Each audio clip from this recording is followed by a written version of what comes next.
ഇതാണ് ദിയാകൃഷ്ണ വൈറലാക്കിയ കോട്ടക്കൽ ആയുർവേദയുടെ ആ സോപ്പ്. ഇത്രയും ഹൈപ്പ് കണ്ട് ജസ്റ്റ് ഒന്ന് വാങ്ങി.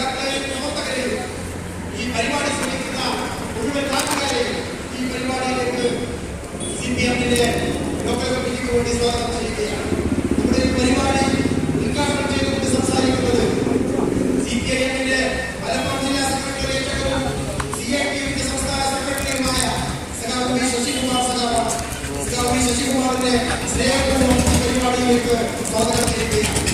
അതുപോലെ ഈ പരിപാടിയെ സംബോധന ചെയ്തുകൊണ്ട് ഈ